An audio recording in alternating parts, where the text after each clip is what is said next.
and girls, what is up, everybody? Welcome to the 8th and definitely not the last Story of Seasons, Pioneers of Olive Town video.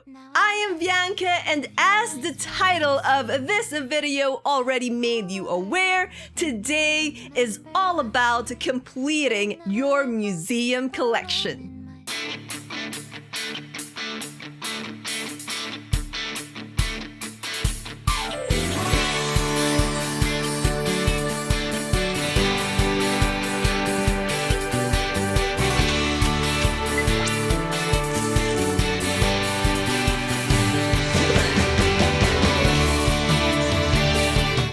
Here's a couple of things to know about this video guide.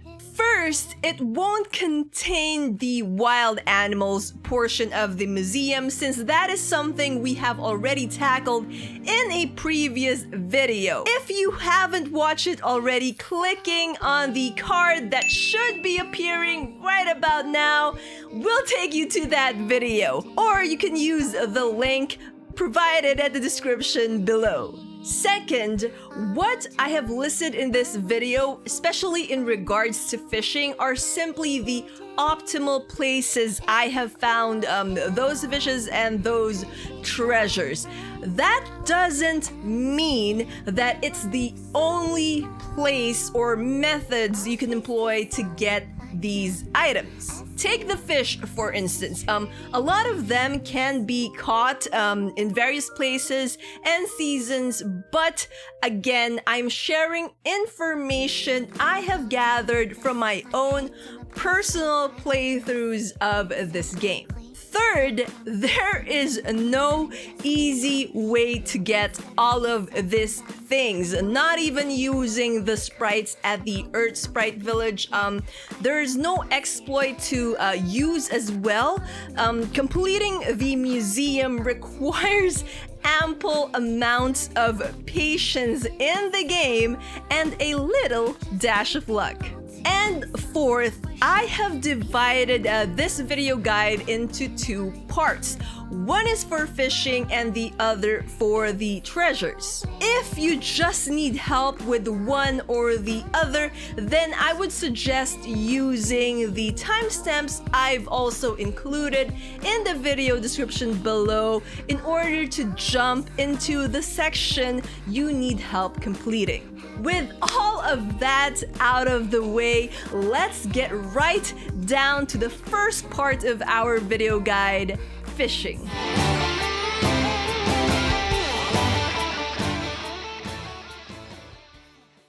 Story of Seasons, Pioneers of Olive Town doesn't really have that much variety in terms of the types of fish you can catch. In order to complete the fish section of the museum, you will need to catch 50 different types of fish. There are many fishing spots in Olive Town though. Most of them are quite obvious enough, like the town's beach and pier, the spots near the tourist info center, the ponds surrounding the shrine area, the entire stretch of the river to the west of town, your farm's 3 beaches, the small pier to the east of your house, the river between areas 1 and 2 of your farm, the little estuary between the 2nd and 3rd farm areas, the river to the west of the 3rd area, Fisher's Island, which you can unlock once you've reached level 9 fishing skill, and the ponds found in areas 2 and 3. You can also fish in the rivers found in the 4 gardens you can unlock via the shrine: the Petalwind Gardens, Eversun Gardens, Red Maple Gardens, and Hoarfrost Gardens. There are, however, other places you can also fish that are more inconspicuous than those mentioned above, like the puddles on the ground, for instance, or the ponds within the 2nd and 3rd mines, or the ancient lake. Having listed all of those locations as fishing spots, we will only make use of a couple of them in order to fill up our fish encyclopedia and the fish section of the museum. Before we go any further, however, I do urge you to have a fully upgraded fishing rod, in other words, an orichalcum fishing rod, or at the very least, a gold fishing rod before continuing on with this guide, as this is very much needed to make life easier for you. And also because the larger fish has the gold rod as a requirement for you to be able to catch them. With the orichalcum line, however, you have more of a leeway in making a mistake with the line being much stronger. Another thing to note with how limited the shipping bin is, it is more likely you will not be able to ship your excess catch. As such, I would highly recommend you craft item boxes to store the extra fish you catch so that you can sell them some other day. Of course, you can just drop any unwanted fish on the ground. The game doesn't really penalize you for littering.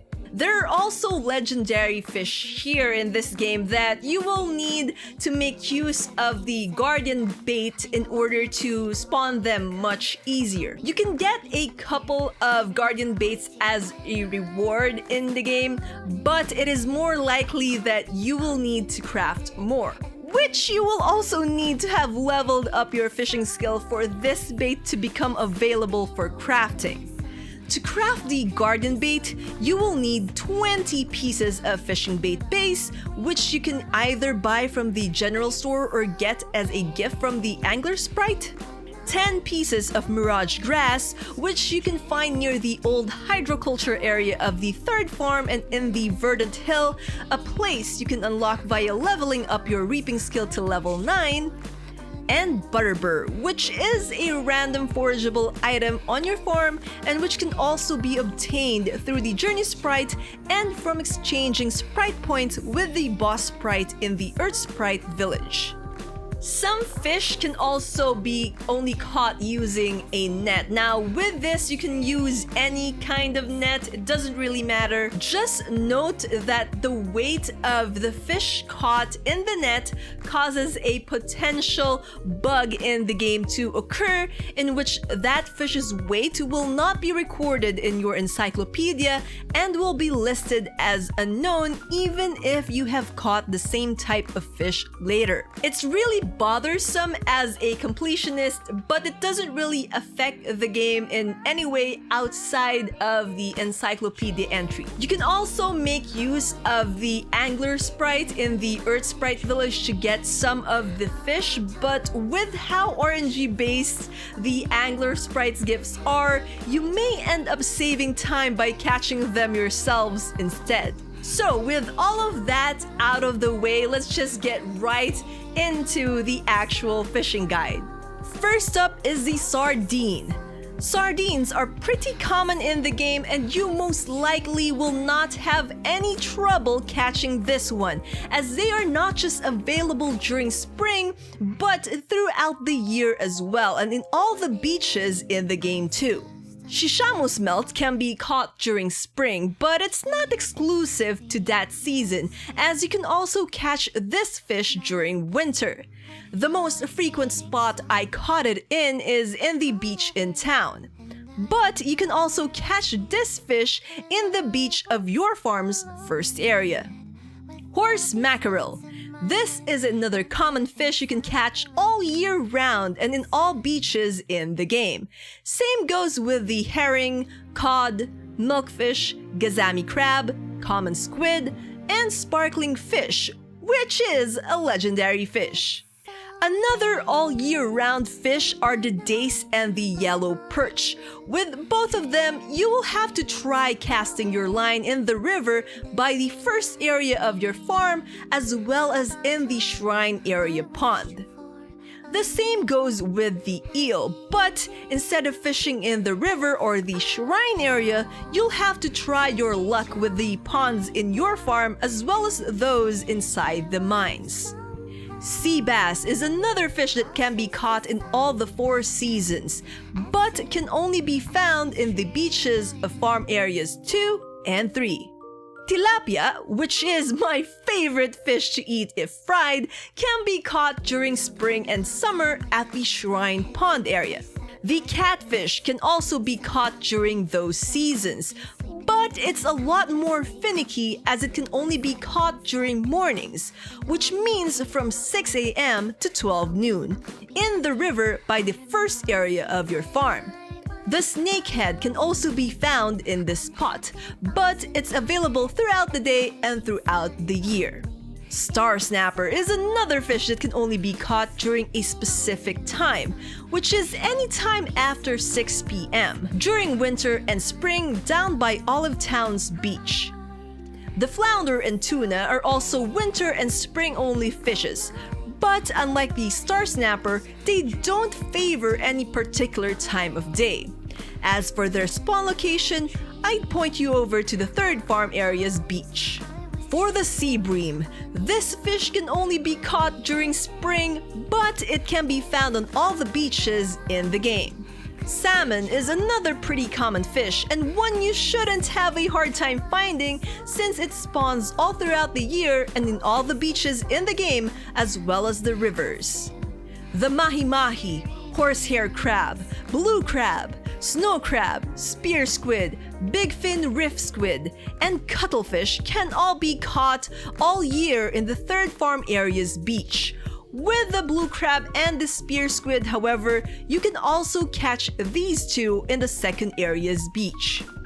The oarfish, which I consider to be the hardest fish for me to find, is another fish that can only be caught during a specific time.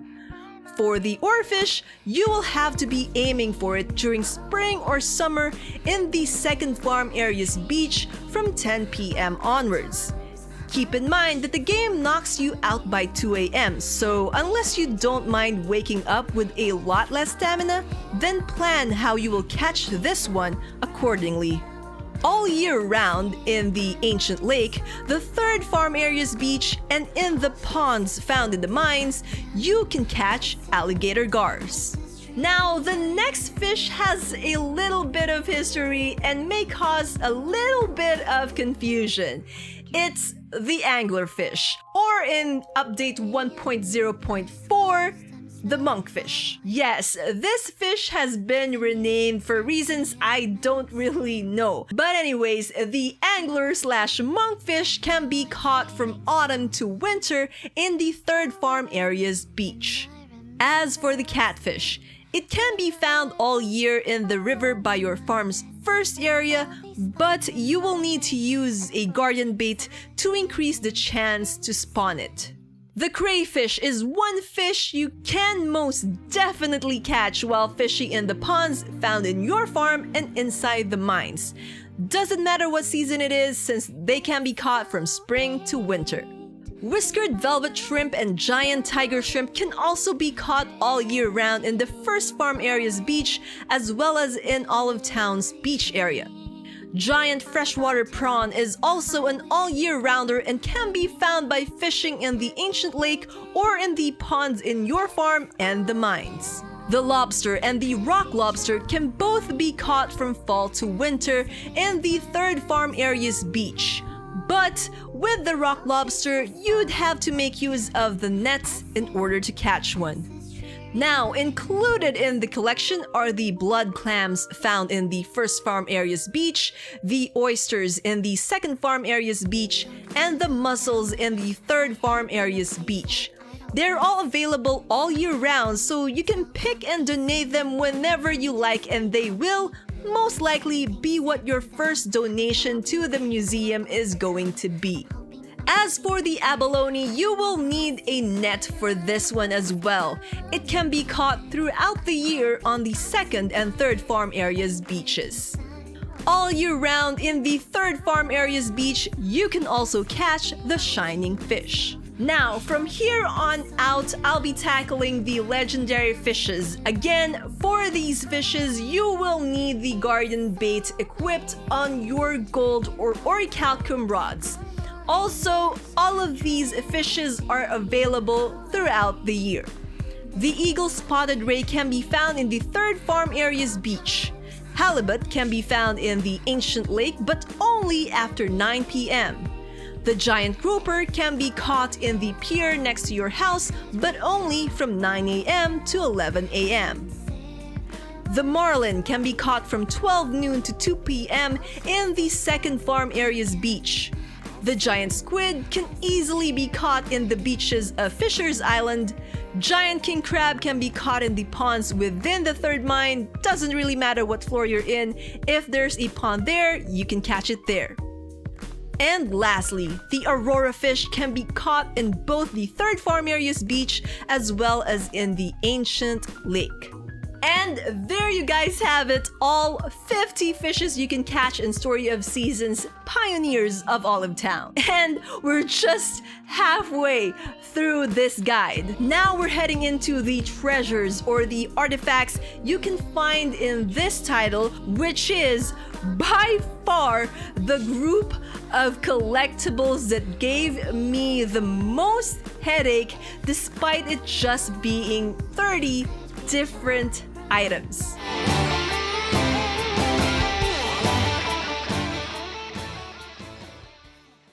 Now, the problem with the treasures or the artifacts in this game is that you wouldn't know if you've gotten even a single one of most of these items unless you've already appraised them. There's no way to cheat the system as well since save scumming doesn't work. Most likely, this will be the one you guys will be struggling or having more trouble with and will take a much longer time in completing.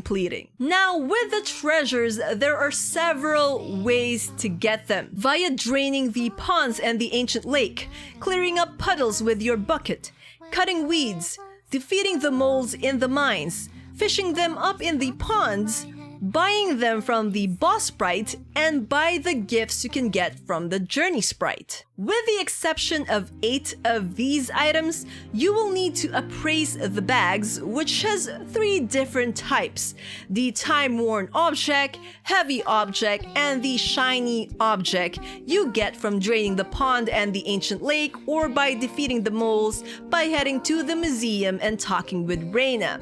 And there is a chance, the percentage of which is greatly dependent on the RNG god's favor and your luck, that you may end up with anything and everything except a treasure. So again, steel yourselves for a very long haul. Patience and perseverance is the key here, since even if you get yourselves a lot of shiny objects, the game could just fork you up and give you duplicates of the same artifact or will give you items you don't really need, which adds to the frustration of trying to complete the museum. Now, before we get to the brass and tacks, let me just say this. Get the journey sprite as soon as you can. Unlock it via the shrine, and once unlocked, talk to it ASAP. Make it a point to talk to the journey sprite every other day, which is when it will spawn in the Earth Sprite village. Why? Because the journey sprite can gift you with some of these treasures like the parasite stone, cave pearl, crystallized amber, fulgite, arthurite, olive crystal, and most important of all, the cow helm, which can be given to you when the journey sprite reaches level 10. And let me add this as well. It is not easy to get it to level 10. It is not something you can do quickly. In terms of the in-game time of my own personal save file, I had the journey sprite at level 6 by my 3rd year of spring in the game, and it took me, I kid you not, the 7th year of autumn to get it to level 10. And to finally get the cow helm, I had to grind it out for another season for it to spawn. Now, how quickly you get to spawn the cow helm is completely random. It can take you as soon as you reach level 10, or it can take you a couple more seasons down the line. Hence, it is better to get unlocking and leveling up the journey sprite as soon as you possibly can. Another treasure I would suggest you get to grinding as soon as you can is the Sparkling Spur. The Sparkling Spur is the only treasure you can get using the net, and you need to set the net up in the 3rd farm area's beach. It doesn't matter what net you use, but it is completely random to get. The easiest treasures, on the other hand, are the Fulgite, Artherite, and Olive Crystal. You need a bucket to get them, however, which is a tool given to you after the first rainy day you encountered. These treasures can be obtained by clearing up the puddles. For the Fulgite, you need to clear the puddles in the 1st farm area. Artherite are in the puddles of the 2nd farm area, and Olive Crystal is in the puddles of the 3rd area. Note that olive crystals can also be purchased from the sprite shop and can also be found while clearing up weeds. Now let's get to the treasures you can get via fishing: the Antique Mirror, the Time-Worn Coin, and the Ancient Shell Fossil. For both the Antique Mirror and Time-Worn Coin treasures, you will need to have a fishing rod that is iron in make or better. To get the Antique Mirror, fish in the pond found in the 2nd area of your farm. To get the Time-Worn Coin, fish in the pond in the 3rd area of your farm. For the Ancient Shell Fossil, you have to have a gold rod and fish in the ponds found within the 3rd mine. Beating the mole enemies, as I have said before, can also get you a treasure from one of the bags they drop. For instance, the white mole enemies can drop heavy objects that can contain crystallized amber. The brown mole enemies found in mines 2 and 3 can drop heavy objects that contain cave pearls. And the lightning-producing moles can drop shiny objects that can have parasite stones in them. If you do not wish to deal with the mines after beating them or are having trouble with the mole enemies and their drops, you can also make use of the Journey Sprite here, since these treasures are ones it can gift to you as well. As for the pond in the 2nd area, you will need to make use of suction pumps to drain them. Draining the 2nd farm area's pond will give you objects that can contain an ancient accessory, antique decoration, antique monument, Gibeon stone, and an ambergris. Doing the same on the pond for the 3rd area will give you objects as well, with the chance to net the following treasures: the Time-Worn Fan, Time-Worn Scroll, Time-Worn Compass, Time-Worn Map, Desert Rose, and an Oakenite. While draining the ancient lake gives you the chance to obtain a prehistoric gear, shiny trophy buckle, golden horn, ancient black tome, ancient white tome, glass lipper, ancient bug fossil, and a dinosaur fossil. And there you guys have it, all 30 treasures you can find in Story of Seasons, Pioneers of Olive Town for the museum. Again, you will have to upraise the bags in order to get the items. And again, what items you get are randomized, so there's no guarantee that you can get them as quickly as you would like. So try not to get frustrated if you keep getting the same items over and over and over again. This video has gotten quite long, hasn't it? And my voice, my throat is starting to hurt as well for how long I've been recording this video.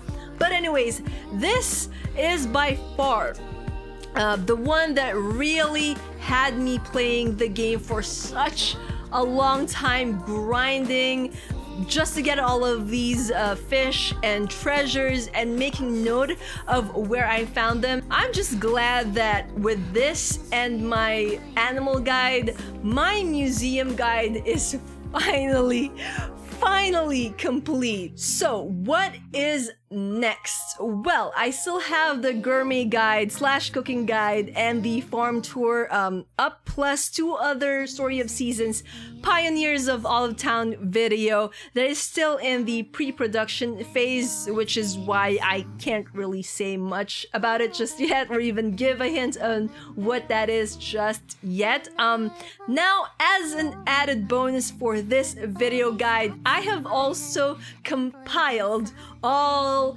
of this information into a PDF checklist, which you can download and use and even share. Just don't forget to give credit where credit is due and maybe, link them to this video as well. You can download this PDF file via our Discord, the link of which is in the description down below. Just head over to our Story of Seasons section and the file is pinned right there. Also, be sure to read the message that accompanies it as well. Well, I hope this video guide as well as the PDF file proves helpful and useful to you guys, and as always, I'll see you all in the next video. Until then, you guys know the drill. Dream on, fly on. Bye bye for now. Keep safe, everyone. Someday we'll have a last conversation, drink our last cup of coffee. Someday we might be 80 and think about the different